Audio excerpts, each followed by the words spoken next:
បាទសួស្តីបងប្អូនអរគ្នាវិលជួបគ្នាជាថ្មីម្ដងទៀតនៅក្នុងការចែករំលែកនៃចំណេះដឹងការបង្រៀនកុំព្យូទ័រនៃកម្មវិធី Microsoft Excel Word PowerPoint Access ក៏ដូចជា Visio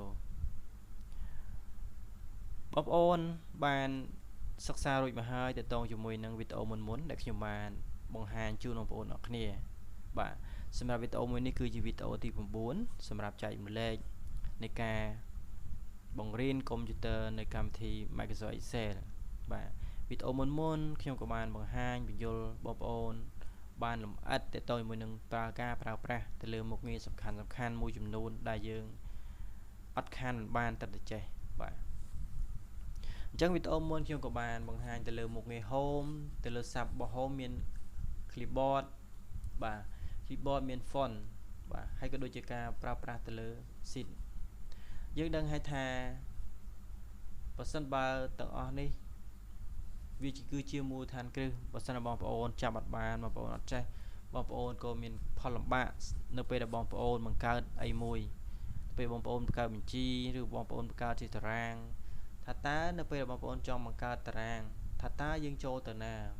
បាទចង់ចាក់ពួរតើចាក់ពួរយើងចូលទៅកន្លែងណាបាទប៉ុន្តែបើសិនបងប្អូនយល់ច្បាស់ទៅលើចំណុចទាំងអស់នោះហើយបងប្អូនអាចងាយស្រួលក្នុងការបង្កើតវាអូខេអញ្ចឹងមកខាត់ពេកថ្ងៃនេះខ្ញុំនឹងបង្ហាញចែករំលែកបន្ថែមទៅតជាមួយនឹងការប្រើប្រាស់ alignment អញ្ចឹង alignment នៅពេលនេះគឺខ្ញុំបង្ហាញគឺមាន6លក្ខខណ្ឌអញ្ចឹងលក្ខខណ្ឌទី1ទាក់ទងជាមួយនឹងបាទការប្រើប្រាស់ទៅលើទីតាំងនៃបាទ data field data field គឺជា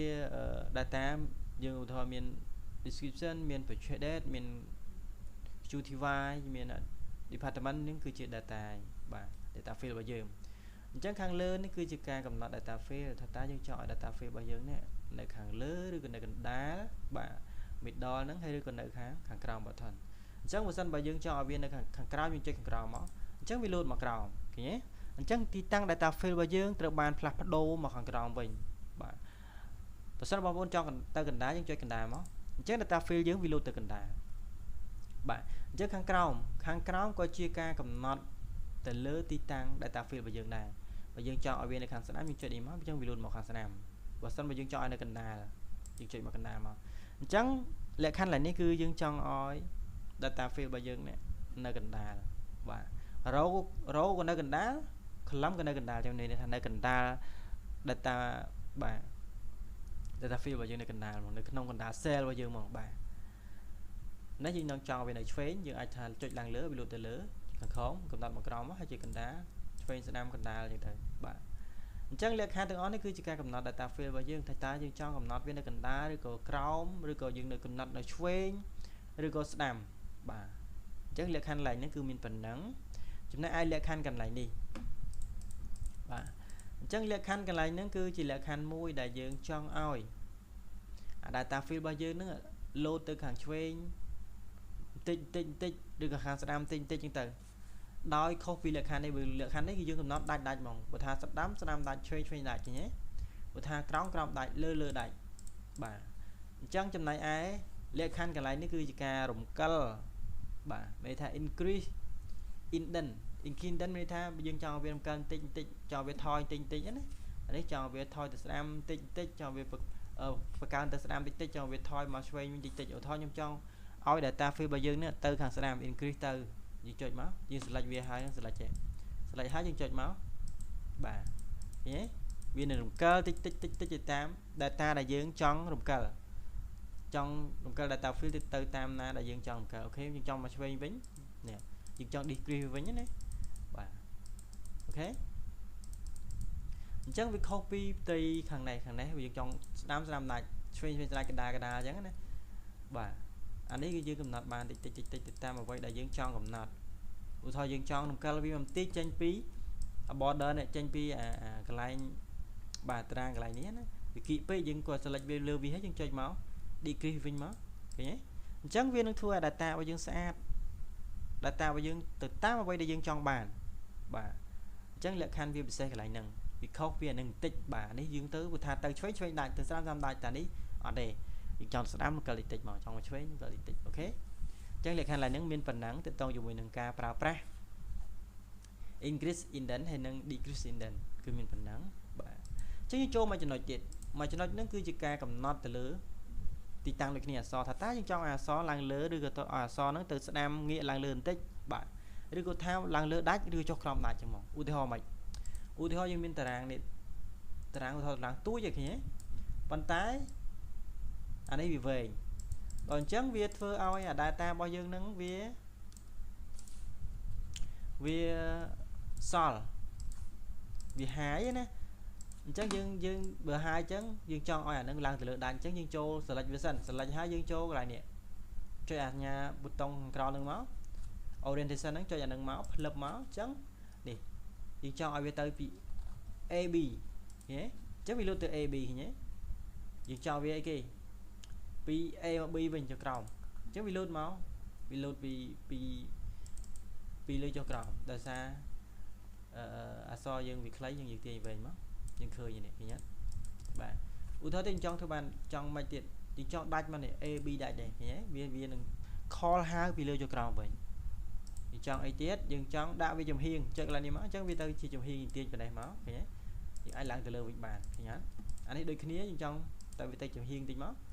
អូខេហើយយើងបរិយតិចមកអញ្ចឹងយើងអាចធ្វើឲ្យ data field យើងចំណេញ data field យើងចំណេញ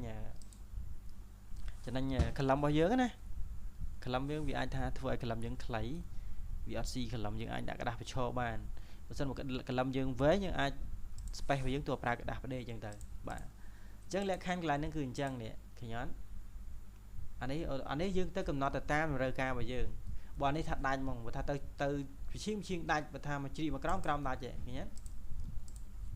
បើថាជាងមកក្រោមដាច់ចំហៀងដាច់ហ្មងហេប៉ុន្តែកន្លែងនេះលក្ខខណ្ឌពិសេសកន្លែងនេះ format cell alignment មានន័យថាយើងចូលទៅកំណត់បានទៅតាមតម្រូវការដែលយើងចង់កំណត់ខុសពីអាផ្សេងដែលវាមានជា original វាណាឥឡូវយើងចូលទៅមើលអ្នកគ្នា select វាមកអូខេវា load មកហើយអញ្ចឹងយើងទៅកំណត់យ៉ាងម៉េចនេះនៅក្នុងនេះឃើញទេឧទាហរណ៍យើងចង់វាទៅបន្តិចបានហើយប៉ុណ្ណេះយើងអូខេមកអញ្ចឹងវា load ឈីបន្តិចចុះក្រោមអញ្ចឹងឧទាហរណ៍យើងចង់បានយ៉ាងម៉េចទៀតយើងចង់បានវាទៅជ្រៀកបន្តិចបានហើយប៉ុណ្ណេះមកអញ្ចឹងវា load ទៅប៉ុណ្ណេះបានហេអញ្ចឹងកន្លែងហ្នឹងគឺយើងកំណត់ទៅតាមតម្រូវចិត្តយើងកំណត់ទៅតាមតម្រូវការយើងដែលយើងចង់កំណត់វាបាទហេចុះឧទាហរណ៍តារាងយើងប៉ុណ្ណេះចេះវិញអញ្ចឹងយើងទៅលើឧទាហរណ៍ទៅលើក៏រៀងពិបាកទៅក្រោមក៏រៀងពិបាកឧទាហរណ៍ណាវាទៅលើខោចខ្លីទៅក្រោមខោចខ្លីយើងអាច select វាមកហើយយើងទៅកំណត់តម្រូវការទៅតាមតារាងរបស់យើងនេះហេយើងដាក់ប៉ុណ្ណេះមកឃើញអត់អញ្ចឹងវាកន្លែងហ្នឹងគឺមានន័យថាយើងអាចចូលទៅកំណត់ទៅតាមតម្រូវការជាក់ស្ដែងដែលយើងចង់បានតម្រូវការ cell data field របស់យើងណាយើងអាចចូលតាមនឹងបានហើយកន្លែងនេះយើងអាចចូលកន្លែងចុចកន្លែងនេះបានចុចកន្លែងនេះអញ្ចឹងមានន័យថារាល់ option រាល់មុខងារទាំងអស់ហ្នឹងយើងចុចកន្លែងហ្នឹងវានឹងសូនៅក្នុងអស់នេះបាទអញ្ចឹងទី1គឺយើងកំណត់កណ្ដាលឆ្វេងស្ដាំគឺនៅក្នុងនេះបាទអានេះគឺ field ផ្សេងនេះហ្នឹងនេះ horizontal នេះបាទអាកន្លែងនេះកណ្ដាលនេះកណ្ដាលឆ្វេងស្ដាំ button អីហ្នឹងដែលយើងមាននៅកន្លែងនេះណាបាទឥឡូវយើងទៅមួយចំណុចទៀតចំណុចមួយទៀតគឺទាក់ទងមួយនឹង wrap text ហើយនឹង merge and center អញ្ចឹងថាតើលក្ខខណ្ឌពីរនេះយើងប្រើយ៉ាងម៉េចដែរហើយវាខុសគ្នាយ៉ាងម៉េចតោះអញ្ចឹងលក្ខខណ្ឌ wrap text នេះយើងប្រើវាសម្រាប់ data field យើងធំហើយ cell យើងតូចធំយ៉ាងម៉េចឧទាហរណ៍នេះ data field របស់យើងនេះឧទាហរណ៍ department យើងដាក់ទៅវាអត់អស់ហើយ data field ធំជាងណាអា data field របស់យើងធំជាងអា cell នេះធំជាង field របស់យើងនេះអញ្ចឹងយើងអាចកំណត់នេះបានយើងគ្រាន់តែ select លើវាចុចមកអញ្ចឹងវានឹង load បាទវានឹង load អា data របស់យើងនឹងទៅជា2វិញបាទលើក្រោមមានទៅជា2 load លើក្រោមមានទៅអានឹងមុខងារវាគឺមានតែប៉ុណ្្នឹងទេដើម្បីធ្វើយ៉ាងម៉េចដើម្បីឲ្យ data field យើងសូអស់បាទសូ data ហ្នឹងឲ្យអស់នៅលើតារាងហ្នឹងឧទាហរណ៍មួយទៀតឧទាហរណ៍អស់មកក្រោមអស់ទៀតនេះអញ្ចឹងវា load 3ហ៎មួយទៀតអញ្ចឹងវា load 4 5ហ្នឹងទៅអស់ data របស់យើងបាទអញ្ចឹងមុខវាងារវាគឺមានប៉ុណ្ណឹងសម្រាប់សូបង្ហាញ data field យើងដែលមាននៅក្នុង cell នៅក្នុង field ហ្នឹងឲ្យអស់បាទបើយើងចង់ឲ្យវាទៅធម្មតាវិញ select ហើយយើងចុចនឹងវិញមកអញ្ចឹងវានឹងទៅធម្មតាវិញអូខេលក្ខខណ្ឌទី2ទៅតជាមួយនឹង merge merge cell merge យើងមានជា4បាទទី1ទៅតង merge ហើយ center មានន័យថា merge ហើយវាលោតនៅកណ្ដាលឧទាហរណ៍យើងមាន row 2នេះ row 2យើងចង់ merge ឲ្យអា2ហ្នឹង merge គ្នាអញ្ចឹងវាលោត data លោតចំកណ្ដាលនេះបន្ទាប់ពីយើង merge ឧទាហរណ៍មួយខ្ញុំចង់ merge ខ្ញុំចុចទៅអាលើហ្នឹងអញ្ចឹងវាលោតទៅកណ្ដាលបាទ data field លោតទៅកណ្ដាលពាក្យកណ្ដាល row 1ទៅ row 1បាទទី2ឧទាហរណ៍ខ្ញុំចង់កំណត់ទី2មានន័យថា merge cross មានន័យថាយើង merge តែ cell ទេមានថា cell 2 merge ចូលគ្នាឲ្យខ្លាចជា cell មួយវែងឧទាហរណ៍ខ្ញុំចុចវាបាទអូខេអញ្ចឹងវាអត់ចូលនៅកណ្ដាលទេវា merge មែនពិតប៉ុន្តែ cell វា merge ចូលគ្នាខ្លាចជា cell មួយមែនពិតតែ data រក្សាទុកនៅទីតាំងដដែលវាអត់រំកិលទេបាទប៉ុន្តែយើងអាចកំណត់បានដោយអានេះបានយើងចុចលើអានេះអស់នេះដែលយើងបានធ្លាប់រៀនហើយណាយើងចុចលើនឹងទៅដើម្បីកំណត់វាបាទទី3មានន័យថា merge ដែរប៉ុន្តែវាធ្វើឲ្យអា row អា cell ពីហ្នឹងណាអា cell ពីហ្នឹងខ្លាចជា cell តែមួយឯងតោះហើយវានឹងអាចថា cell វាចូលគ្នាឧទាហរណ៍យើងចុចវាឃើញទេអញ្ចឹងវាខ្លាចជា cell តែមួយបាទអញ្ចឹងលក្ខខណ្ឌវាខុសវាអត់សូវខុសគ្នាមាននេះទេពេលនេះវាស្តៀងគ្នាទេបាទគាត់ថាមួយខ្លាចជា cell មួយហើយមួយទៀតខ្លាចជា cell មួយធំវាកើតចូលគ្នាខ្លាចជា cell មួយធំណាលក្ខខណ្ឌមួយទៀតអាចុងក្រោយគឺ unmerge អញ្ចឹងយើង unmerge ទាំងអស់មកយើង select មកយើង unmerge វាមកបាទអញ្ចឹងវានឹងទៅ data ធម្មតាវិញចូល unmerge វិញណាអញ្ចឹងលក្ខខណ្ឌ alignment គឺមានប៉ុណ្ណឹងហើយនៅក្នុងលក្ខខណ្ឌហ្នឹងជារូបរបស់យើងទាំងអស់នៅក្នុង alignment យើងអាចចូលកន្លែងកំណត់កន្លែងនេះបាននេះឃើញទេតើយើងចូលទៅវាមាននៅនឹងច្រើននៅក្នុងនឹងដែលយើងអាចកំណត់បាននៅក្នុងលក្ខខណ្ឌផ្សេងៗដែលខ្ញុំបានប្រាប់មិញប្រមាណហ្នឹងណាយើងអាចចូលកំណត់នឹងបានអញ្ចឹងនេះកន្លែងនេះកន្លែង merge កន្លែងនេះកន្លែងstring to sleep to fit sync to fit មានន័យថាអានឹងវាចូលត្រោនតូចណានេះឃើញអត់លើថតនេះឃើញទេវា data field ហ្នឹងវានឹងបំរែបំរួលទៅតាម cell ហ្នឹងឃើញអត់យើងទាញធំវានឹងធំវិញឃើញអត់ទាញទូចទៅទូចបាទអាហ្នឹងវាកំណត់បំរែបំរួលចងបំរែបំរួលបានកន្លែងនេះបាទអានេះ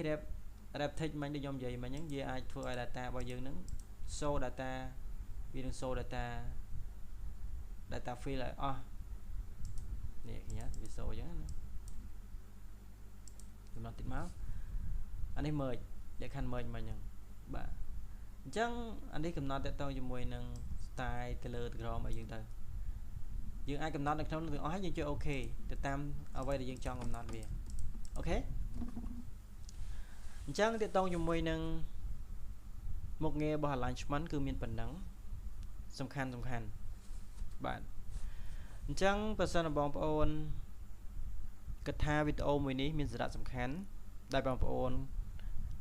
មិនអាចខ្វះបានបងប្អូនត្រូវចេះបងប្អូនអាចចូលទៅ subscribe នៅ channel ខ្ញុំបានដើម្បីបន្តនៅវីដេអូថ្មីបន្ថែមទៀតនៅមុខងារ number មុខងារ style មុខងារ cell ហើយនិង editing ថាតើមុខងារនីមួយមានសារៈសំខាន់អ្វីខ្លះនៅក្នុងនេះទៀតបន្តពីយើងចប់នៅ basic យើងនឹងចូលទៅក្នុងបាទការអនុវត្តជាក់ស្ដែងនៅក្នុងតារាងរបស់យើងហើយនឹងមានបង្កើតនៅបញ្ជីផ្សេងដើម្បីបងប្អូនងាយស្រួលយកទៅអនុវត្តងាយស្រួលបាទយកទៅប្រើប្រាស់អូខេអញ្ចឹងសម្រាប់វីដេអូខ្ញុំមួយនេះសូមបញ្ចប់ប៉ុណ្ណឹងអរគុណសម្រាប់បងប្អូនអ្នកនរគ្នាដែលបានតាមដាននៅវីដេអូរបស់យើងខ្ញុំបាទសូមអរគុណ